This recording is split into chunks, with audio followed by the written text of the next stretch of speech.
You are now watching MrGentleman Lifestyle Podcast TV. Chill!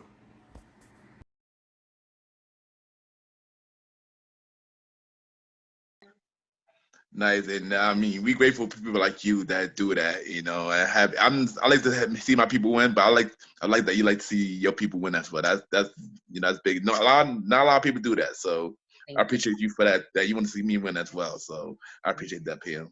Of course. All right, so despite seeing people win, you introduced me to a business called I Am Academy, Right. and I want to know how did you get into it, and how was your experience in it, and how did you join? Okay. So, well, I'll give you like the basics of it. So, I Am Academy is pretty much it's an educational platform that teaches, people the fundamentals of how to trade in this market called Forex, right? And they have educators that pour into you. And to me, what is the most important was the mentorship. Like Mm, I've been doing entrepreneurship for about the same time I've been handling billing. And mm, it this company has like by far the best mentorship that I've ever experienced. Like the amount of outpouring love and support that we get here is something, that has been life changing for me. And of course, anything that is new was scary. yeah. Um, so actually my mentor, she introduced me to this opportunity because we actually used to do another venture together. So when she came to me, of course I trusted her because I knew that she wouldn't tell me something she wouldn't do herself. And that's the same thing for me. I would never tell someone to do something that I wouldn't do myself, or Fact. that I trust. So she was a trusted source that told me about it. It was new, it was scary, but I didn't hesitate because I'm one of those people. I've learned along the way that you have to take chances and you have to give yourself that chance to see if something else will work. So although because I'm in finance, right? And I was handling credit and learning how to budget and all these things, I knew the next step for me was to actually learn how to multiply my money. Mm.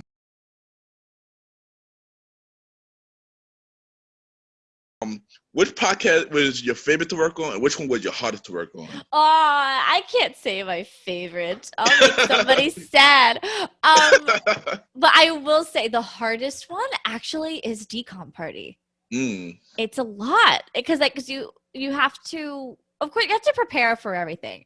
But for some reason with Decom Party, it's like sitting down, watching the movie, like analyzing the movie. Because I think it's because I'm watching it like for the first time in about like around 10 years for each one, so I have to really pay attention. Of course, like I would do it for anything. And it's just that making the rundown, like just checking in on everybody, sound check.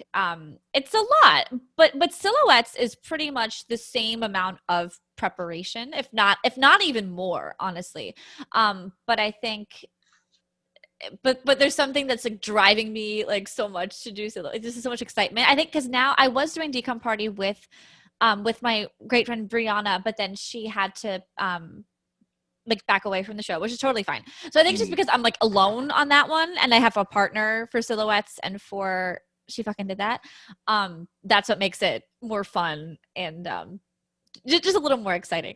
But she fucking it is great. Like it's of course it takes time to research and put the stories together too, but it's very therapeutic in a way. And same with silhouettes, like it's therapeutic but also extremely exciting because of the guests that we have and for working with David and yeah, and Layla's just the best and it's just so much fun. And it's cool because it hits like different parts of my personality that like kind of just get like real heightened for it and I love it. And Decom Party is there too, but it's just it's just really time consuming, and I feel like that one's a little bit harder. It's not harder to build as far as like engagement, Mm. but I think from a business model standpoint, it's a little harder.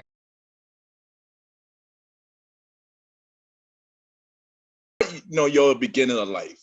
So Mm-hmm. like, so like, tell us about how you was about growing up, and compared to where you are now. Okay, wow, that's a great question. So growing up, and I might have touched on this briefly when you were on my show, but growing up, I lived in a household with my siblings, my parents, who are still married to this day, and Nice. it was a different experience. Definitely grew up in a neighborhood that was not as great as others would have, but I didn't let that affect my adult life. So my neighborhood was really filled with gang violence, drugs, just across the board. It was a lot of that growing up in the 80s and in the 90s, of course.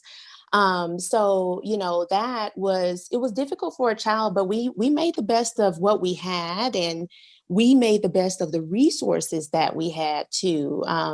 Another thing is that, grew up in the church. The church was literally right down the road, and we would used to walk to church, my parents and my siblings and I. And, it was again, interesting is when I look back, being 40 years old now, when I look back, it was interesting. But when I was growing up, I would always say it was a horrible experience for a child, but again, made the best of it.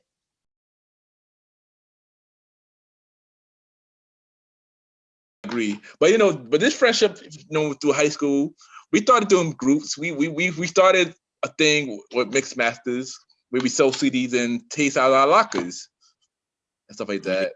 That was a big thing for me. You gotta give a shout out to LimeWire with that too, because that's where I actually stuff from.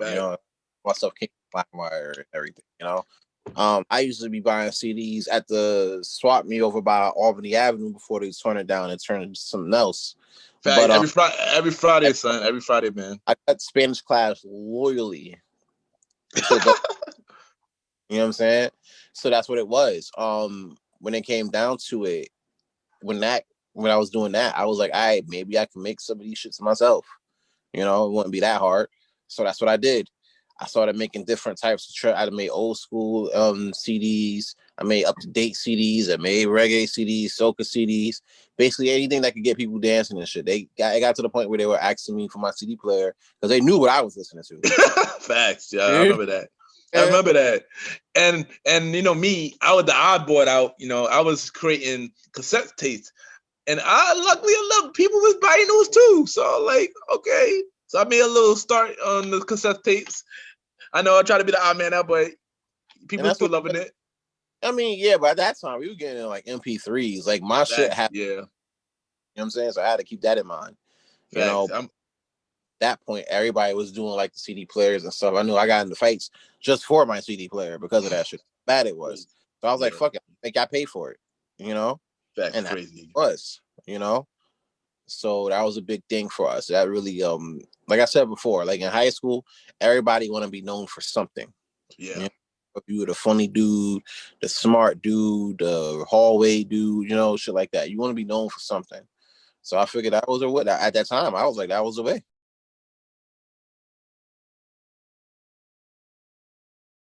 Love, what made you get to that? And what do you want to what do you want to turn into? What do you want to make that into? Long term. Long term, I want to just have a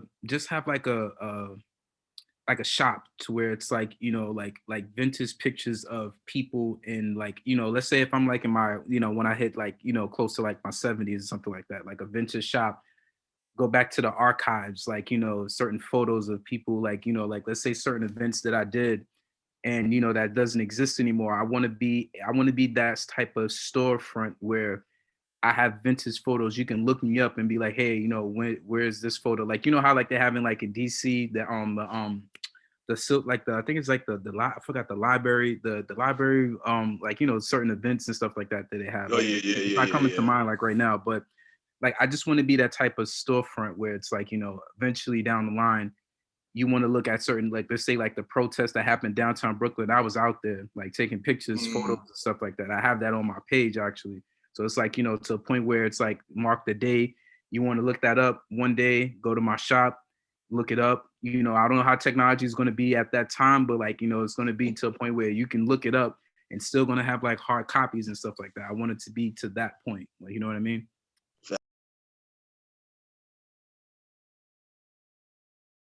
Definitely agree. And also, we're going to talk about A Grandma's Hand. Tell us about that book and what inspired you to write that book. Okay, Grandma's Hand is a children's story book.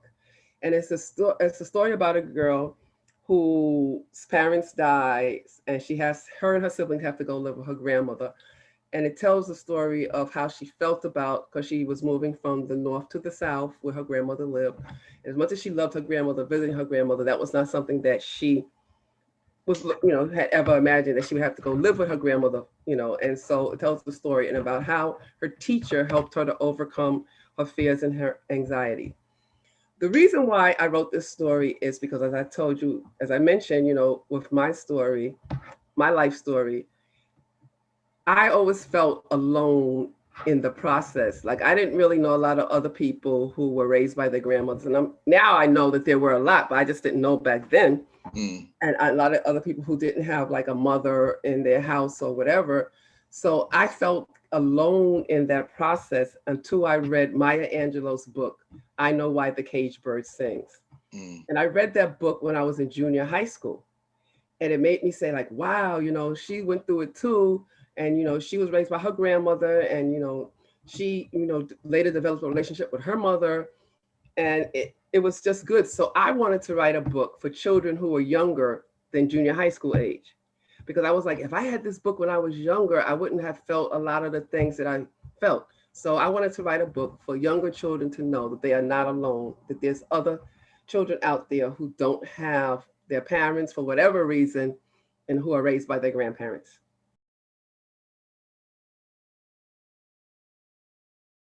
As well. So I definitely agree with you on that. But tell us about your business, Slate by cece.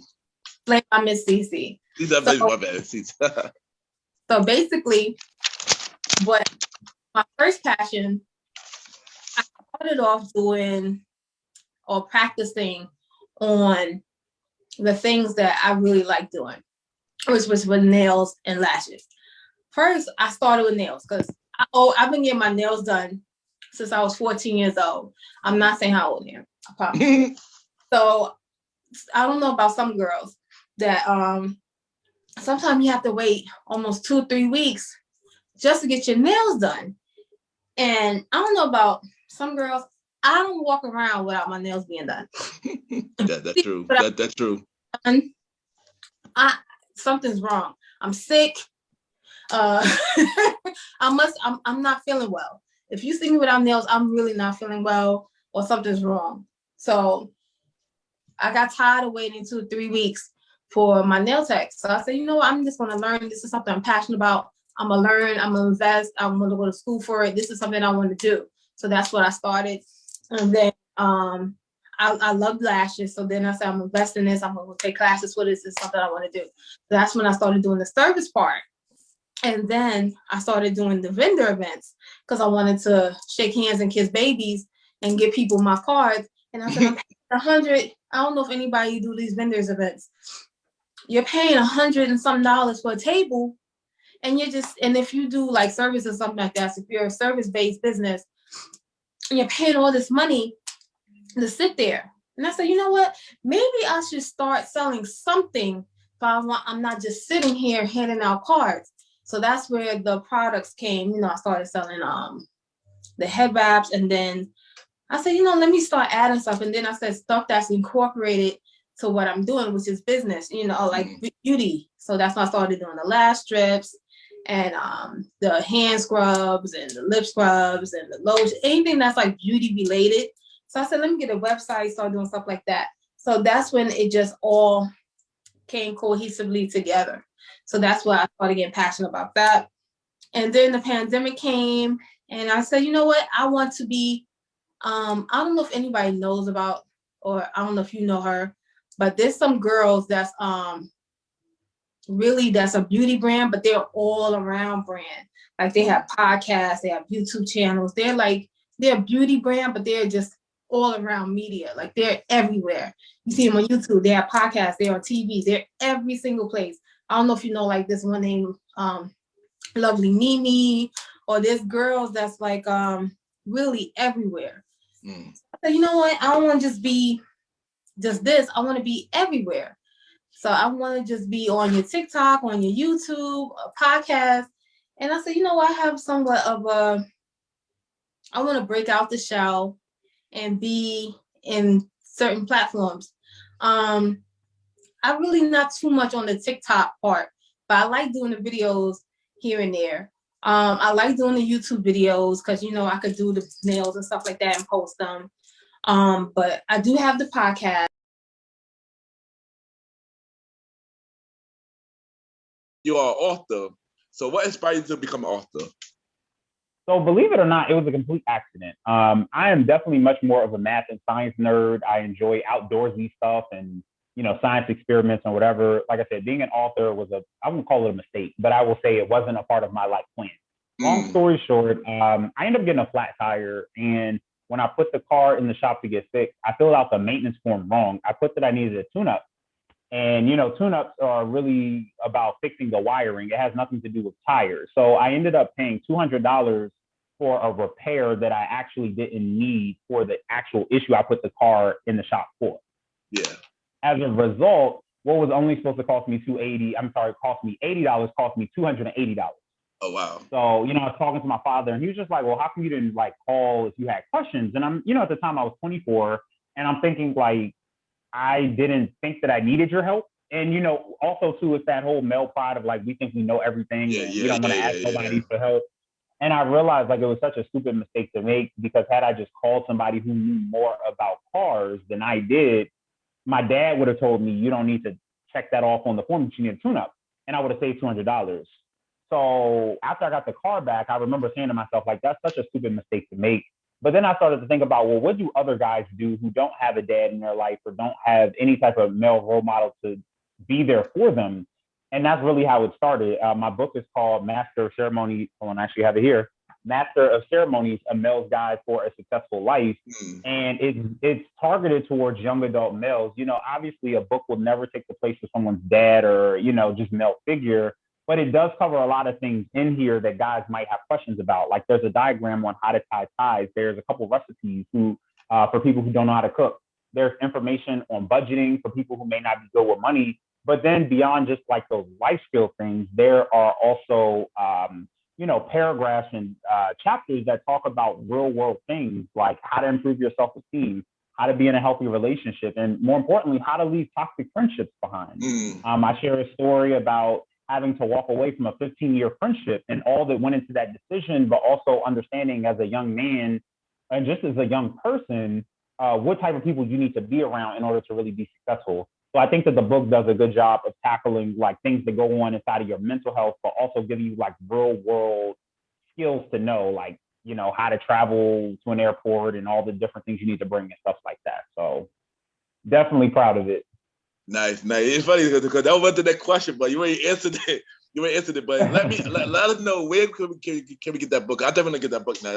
That book definitely sounds something I definitely will read. I appreciate it. So again, it's called Master of Ceremonies, A Male's Guide for a Successful Life. I'll try to bring it a little closer to the screen. It is available on pretty much all digital platforms from Barnes & Noble to Amazon, Books A Million. Also available on my personal website, authorjohn.com. I would be so sad if I did not mention these two as well. So in addition to my first book, I've also written two more. We have Growing Gents and Girls with Pearls. I like to look at them as almost like my boy-girl twins because they have almost identical concepts.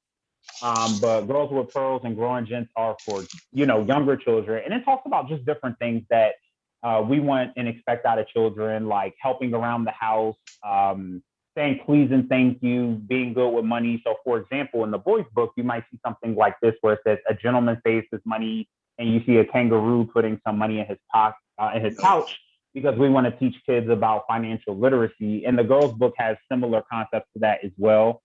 Here's another example. It says a lady walks with her head up. So you see different animals with good posture because we want people to take pride in themselves and, different things like that. So in addition to the first book, the children's books are, perfect gifts for baby showers, their birthdays, graduations, and just things like that. Yeah, you are now listening to Mr. Gentleman Lifestyle Podcast Season 4. Cheer!